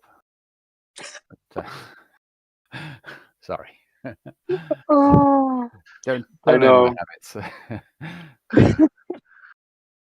I am learning. I need to widen these stops, so I'm playing on the micros. So, and these were, yeah, I'm learning, That's good. getting there. Okay. That's the key. And yeah, for me that's it. That's thanks for sharing. Thanks for trying with Bookmap. That's helping us out to give you feedback. So I don't Thank know you, if guys. David, you have anything to Oh, say? scaling in, David. Yes, I mean, Yeah. if I had done my homework, Mhm. maybe, and that's the whole thing, right? That's what I was going to add in, really. Yeah. We all need to do our homework before the thing. Now, I'm quite sarcastic with my homework, as Jack sees what I post in my Discord area. It's always like BTD, buy the dip. But on a more serious note, I am thinking what news is coming up, because I'm looking at the economic calendar. So I like today, we know what's coming out. We knew what was happening yesterday. And then I'm thinking, okay, what are we going to do? We're going to have the price is going to go up regardless, good numbers or bad numbers. That's all that seems to happen these days. So at 8:30, the price is going to zip up. It's going to come down a little bit. And I'm sketching out on a little whiteboard some of the sort of plays. What that's about is it then just reconfirms the type of trades I'm looking to take, which is the dip trade. So like earlier on when we were talking about the opening range bar, we're talking about some gamma option levels. So when the price is pulling back, I'm not looking to short. I can go short if I really start to feel we've got some proper selling, like we talked about last Thursday. But otherwise, I'm seeing that pullback because my plan for the day is just a price gouge. So I'm just looking for signs that we're bottoming out, we're looking to reverse. That's my entry. So by my day plan, it allows me to think about really the trades I need to take without trying to sort of get too blinkered and focused at the market's falling 50 points and I'm still looking to go long, sort of thing.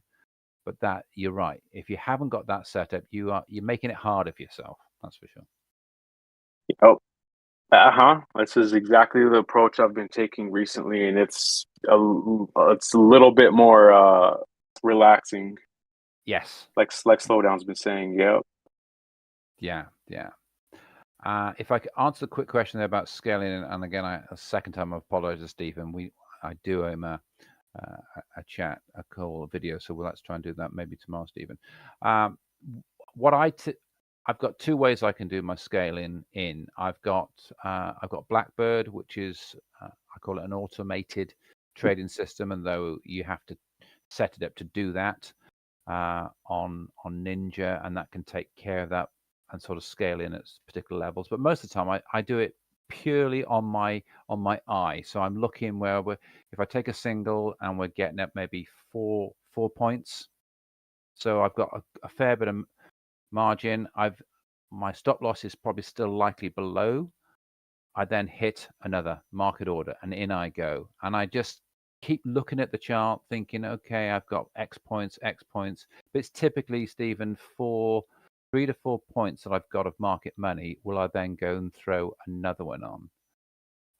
And if you get carried away on this, you can end up politely, rudely into double digits quite quickly and having quite a nice position. Now, don't get me wrong; those sometimes go back in your face. But when I'm scaling, I'm then getting that stop loss into the market money. Now, on Ninja, I find that a lot easier because the system just takes care of itself. It aggregates all the stops into one, so I can just slide it up. I can break them out, and the same then with the profits. But as you've seen this, Bruce, you've seen me do this when it does work. And the past couple of days, okay, Monday morning quarterback have been fantastic for that. Those rallies that we were looking at earlier on, when you've got those big fat bubbles, the order flow is it's nothing but green or whichever color you're using. There's no reason not to be scaling as hard as your mouse and your fingers can go. But yeah, I'll have to show you that one, I think, won't I, Bruce, again? Yeah, I love the way that you trade. I mean, it's very aggressive, but it's really like how do you say it? It's like if you're like a general on the battlefield, it's like charge straight ahead into the into the fire, and we're we've got the power. We're going for it. This is it. Simple, blunt. Take some money out. And get out and look for it again. Yeah, and it's only I've got to that stage mainly because I can get a real feel, and the pro traders like Joseph and Scott have got that. I'm not saying I have it fully, but I can, like you, Bruce, you can really feel when the market is properly going in the right direction, and you've got your confluence to look at it, and that gives you the confidence. Yeah, this isn't a fake out. This isn't going to blip it by 4 or 5 points. We are now starting to move, and often my usual line, it's time of day. Yeah. That's something, Rob, I wanted to understand from Rob's chart, but you mention it all the time, and I think time of day is a really, really critical factor. Yes. Yeah. And homework. Homework. Yeah. This is nothing. Everything means nothing without homework. Yeah. Absolutely. True. I mean, but there it is, right there. Like right in front of us. My question or feedback was going to be like, where's your checklist? Yeah. And if you don't have it, this is something that we've learned in here. At least I think we've learned by people doing it. Is you have that checklist in your content and you're following it. You're always aware of it. This is what I'm looking for. This is what I'm looking for. Is it there? This is what I'm looking for. Is it presenting? Instead of randomly taking pot shots at it. Mm-hmm. And that should help keep you in line. Like I was talking about that pitcher on the mound and he's melting down. Where's your go-to place when you're starting to melt down? Okay, it's back to the checklist. I know this works. And just wait, watch, and execute. Absolutely. So you're scaling into a loser in here, and maybe if you have a scaling process, like I'm in a third, I'm in another third, then it's fine. But otherwise, it can be deadly. There's some other things in here to consider, like the day, the time of day, the bigger picture. I wrote down here about your top-down approach. I agree with you. I've been educating like the bottom-up approach because the market's mechanics work a certain way, and I think it works that same way on all time frames. But we can address the top-down approach maybe more. And I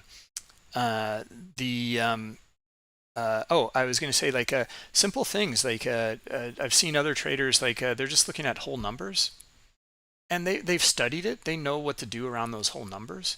It's crazy. I mean, it's just like, I just think this guy's going to get annihilated and run over.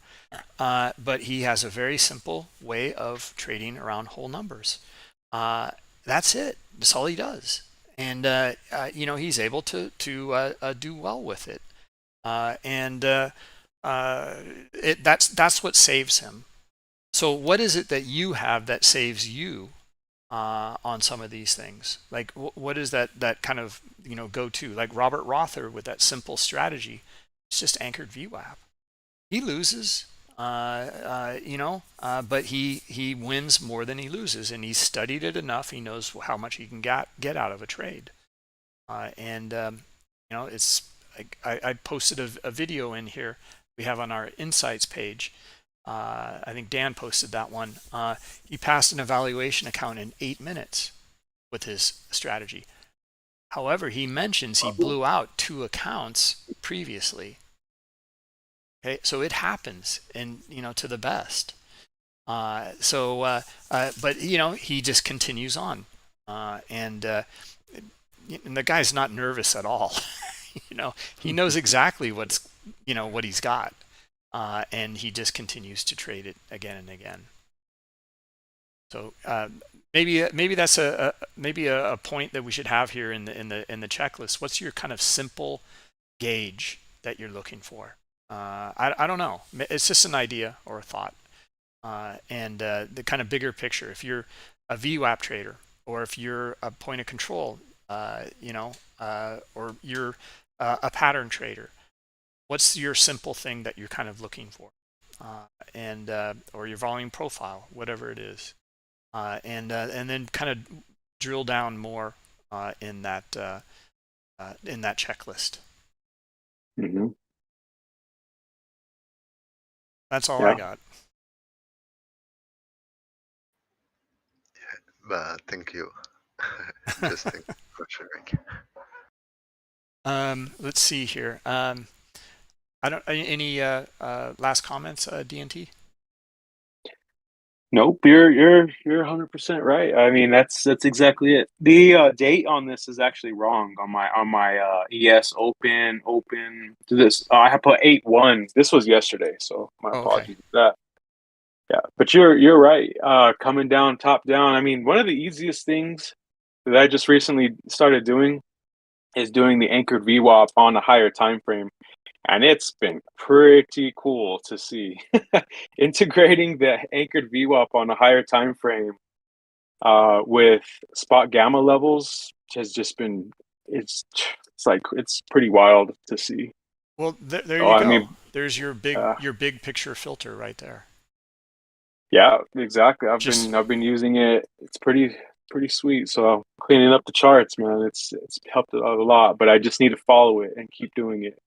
Yeah, and studying it, like, can you get 20 examples of it, Hmm. and have a feel for it, and then trade it in sim, have a better feel for it, have like 30, 40 examples now. Now you've got a strategy, put some Yep. risk management around it. Is it making you money? And then go forward test it in small size, and then start going for it. Absolutely. Well, I don't know. It's so easy to say, like David says, the Monday morning quarterback. Monday morning, yeah. It's like an alcoholic saying you shouldn't drink, type of thing. It's like, well, you know, can can you do it yourself, or like, it's not, none of it's easy. I mean, Scott Pulcini, trading for decades, and says trading can be simple, but it's not easy. But anyway, whatever he says, it's something around those lines. But some of these things we put on our side, and then I think we just have much better a probability. It's like rolling those dice. Of course, it's going to be random. It might roll, ones, or 12 every time for like 20 times. It's unlikely. It might do it, but you can bet, though, most is going to come up as 7, then 6 and 8. It's just the probabilities of it, and that's what we're trying to um, gain here in an edge. Very much, very much. Quick one there. Question on bonds in the chat there, Bruce. I know Stan's going to jump across me and answer on that. What I do when I'm looking to trade certain futures, I am sure most of us have actually got. Thank you. If you look on the CME site, there's a really good section. Where it's got asset closures just on the right of the mouse. You can pick down all the different futures there. I'm just looking then to see where's the big volume. And that also then helps on those rollover dates. But it's like, where's the big volume? Okay, that's where people are trading. Let me chart that. Let me see how mad and crazy that looks. Okay, that looks quite good. Maybe I can trade that one, if that sort of answers the question. But Stan, I know you've been looking at bonds a lot recently. Yeah, thank you. Thank you, David. Yeah. Yeah, I will say, like, depends what you're looking for. It will depends, like, for each bonds, they will move, yeah, the same way, but they won't have the same volatility. ZB and ZT will move faster than ZN. For the ZN, you will have the heaviest order book, so that will be one of the slowest market even that you can find. So it's pretty interesting to learn about the order flow, because it's so slow. Then you can understand what's happened a bit clearer. So yeah, that's what I will say for that. Perfect. Yeah, great. I mean, it's great to see you trading those. It's not very exciting from my point of view, but you're just looking for a really simple thing, taking some money out of the market consistently. It's great, Stan. I love it. Yeah. So let's see here. It's almost a 2-hour mark here, and we've gone through a handful of people. Let's see, I had Sajoto and I had Vinny. I don't know if, well, we can go over Vinny's quickly here. Vinny, just compliments. My God, you're creating some great stuff. Yeah, let's bring you in, because like I want to hear how this is helping you, or whatever. But you are just image after image. It's amazing. It's really great to see. And then look, if it is helping you, what is helping you the most? I mean, here we've got it right in front.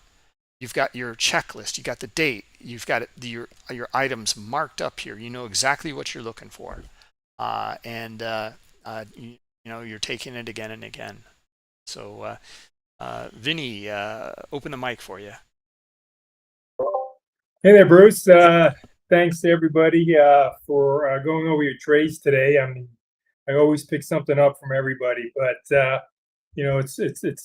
funny that you're asking me. I'm actually going over a trade that was gone that I did today with Shark Blue in a chat right now. But yeah, regarding this one, just really specifically, I think what's really good is the journaling as well, because not only do you do the journaling, it's also recognizing the process, and what has helped is posting the context in the room and journaling that assists in having to do this repetitively 3 times. So it's really having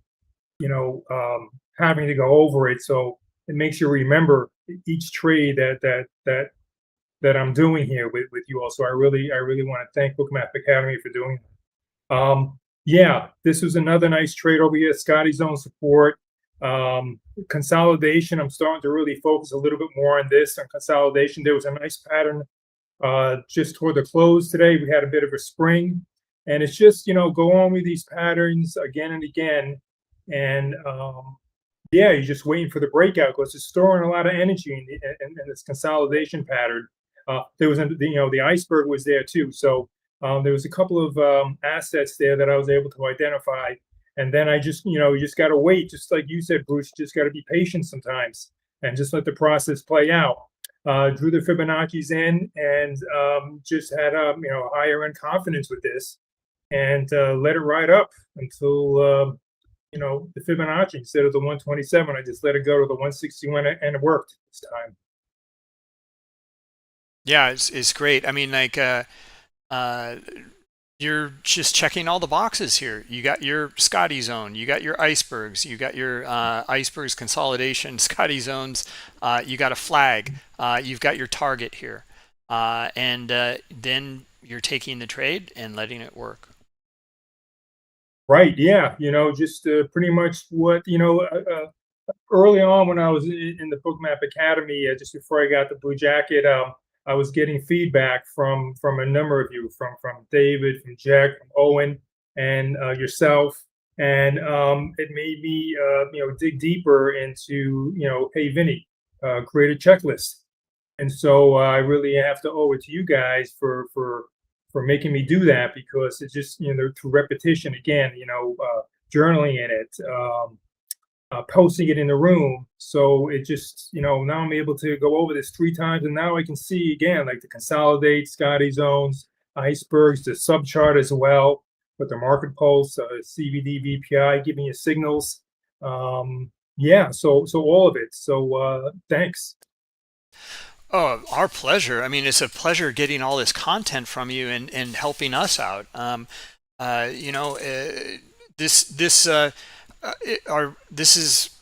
It's working for you. This is the process, and it's all here in the academy. Image after image. My question is, like, since you're doing great here, I would like to go backwards and say, like, what do you do when you're not doing well? How do you handle it? How do yeah, that has happened. It's happened a couple of times this week. Yeah, you have some of the setups. I think one happened earlier this week. What was the one? It was the passive orders that were absorbed. Typically, that I don't have an example of that right now to show you, but it's in the room. Yeah, one of the examples with the passive orders didn't follow through. And you have your stop loss, and you have to take a loss, and sometimes you just have to really bite the bullet. You really don't want to have to exit, and you're losing the money, and it's just doesn't make you feel good. But you're still in the ball game. Sometimes they don't always work, and I think Rob mentioned it as well earlier about you can take a big hit, and you have to just stop and just take a break and just walk away, and know that what you have been doing has been working, and sometimes they don't work, and but most of the time they do. And maybe you have to just go ahead and take a for example, today was another good trade with the Fibonacci that I had at 127. I was hoping it would get there, but it didn't. So you have to really keep yourself situationally aware. The liquid is up there. Just take your profit. Bank it, and you can never be upset with having that money in the bank. Yeah. That makes sense. Yeah, it does. So let's just so the scenario is, let's suppose like you start the day off and you had a loser. Your setup was perfect. It just didn't work this time. Right. And then you get into another trade, and your setup is there, looks pretty good. You have a loser. Now, how would you handle it from that point for the next trade? Yeah, mentally, it's then you become a little hesitant. You're like, hey, I just had 2 losses. What do? You just have, and then you become a little bit hesitant, for the rest of the day a little bit. And so it's happened. And so what I try and do is I just try to take, you really don't try to go for the home run. You just got to take, your singles and doubles, just chip away at it. And you'll find out that before you know it, you'll have 3 or 4 or 5, chips at it. And now, you're down a few $100, but now you're chipping away at it. Now you're only down 150. And then before you know it, you're break even, and you walk away, ahead a couple $100. But there are some days where that just doesn't work, and you just have to accept, being, you lost for the day, and just don't break any, desks, right? So you have to keep your emotions in check. Yeah, I think we've all been through that. Yeah, absolutely. Okay, yeah. I mean, I think Scott has said this in the past, like call your broker, or Stan had said this with the evaluation accounts. It sounds like it's possible now to set in your threshold of loss for the day and let it take you out. I'm kind of convinced a lot of these guys in these prop firms, they have a loss limit for the day. It's not set by them. It's set by their manager, and they want to trade. So they're going to they know that in the back of their mind, so they want to trade. They want to be there. So they're going to respect it. We have to respect it too. It's harder for us because no one's watching our account except us. Maybe set that limit, and just you have to respect it. You can't cheat on it, and that's that. Yeah, Bruce, you're right. I don't mean to chime in. Right there, I do have a couple of prop firms, and you're right. You can go in there and go into the platform and set up your daily loss limit and your threshold. You're right, and that's one positive that you can do for yourself, is to set those daily loss limits, and they remain unchanged, and you just have to sit there. You just can't enter any longer, and you just you have to just sit there, and it gives you an opportunity to go over the charts, maybe unemotionally anymore. So now you can just really kind of just follow through on the day, and just have to grit it out and not trade, and learn. You can use those days to learn.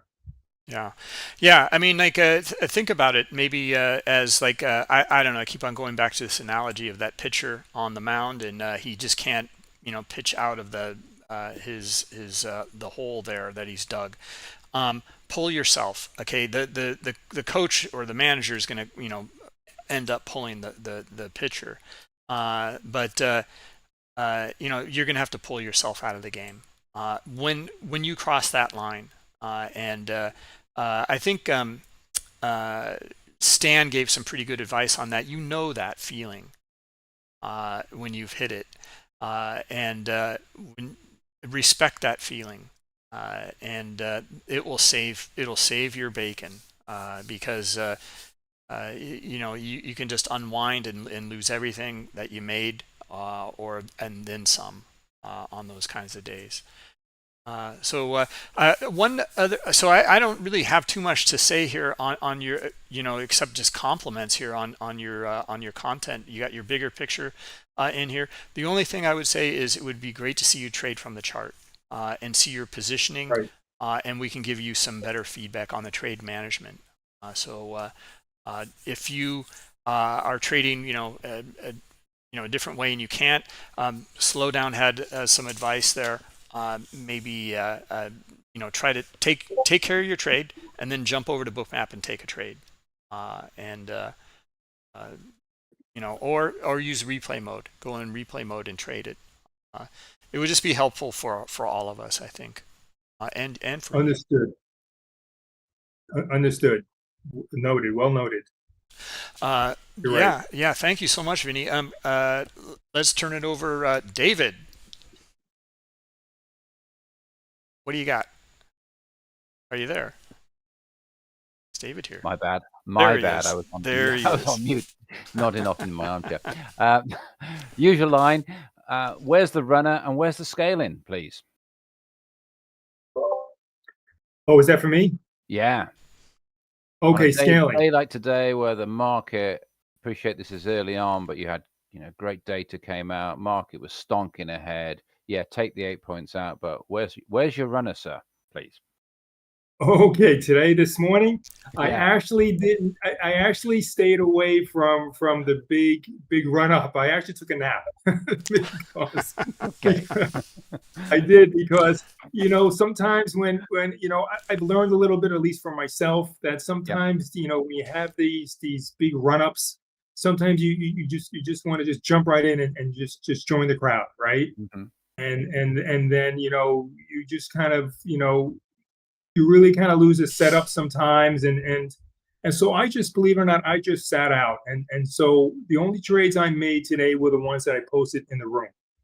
So I missed the big run-ups from this morning. So I can't take credit for any of those that 200 or 300 points that maybe somebody else made. But as far as scaling out goes, I don't do that. And that's probably something that I should do. What I've been doing more so is actually scaling in a little bit, because I kind of recognize the setups, gaining confidence. So I'm adding some size, some more contracts when I see the process starting to play out even more. But that might be a fault in myself and not scaling out, and maybe that's something I need to adapt to and listen more to my coaches here in Bookmap to go ahead and do that. To give it a go, yeah. No, that sounds good. No, I like the chart. As FYI, from the data today, that 8:30, that blip went up. That price then settled at the call wall, the options call wall. It did obviously go above it later on, but that was like the target on the screen for a lot of us when that data came out.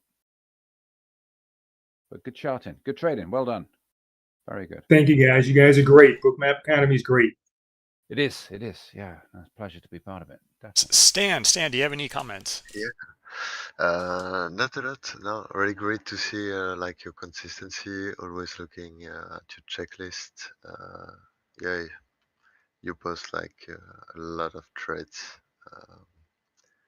Yeah, just good job. As Bruce mentioned, it would be great to see your trade through Bookmap or even on the other platform, but through Bookmap will be better.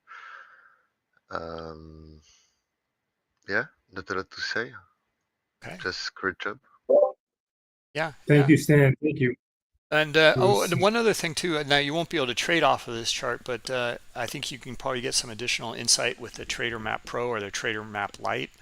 There's high liquidity in here that you can see that was really helping you on the support here after the breakout. It's harder to see because of these algo bands in here, so maybe a jump over to that Trader Map Lite or Trader Map Pro, because you got stops and icebergs, so you got access to the Trader Map Pro as well. Oh, great idea. Thank you, Bruce. I definitely will. Yeah, yeah. Okay, so that's. I mean, we have another one here, but let's wrap it up. We're over the 2 hour mark, and just really thank you, everybody. Thanks to the coaches. Thank you to the traders here for creating all of this, and really happy to bring this to you guys and build a really strong community here that we can be supportive and knock it out of the park. Let's turn ourselves into just trading machines over here, our own prop group, and just get better and better. So anyway, thank you so much, guys. And David or Stan, parting words of wisdom. Stan this time, please. Thank you, everyone. Oh yeah, just keep posting. Always a great job. No, thank you, everyone.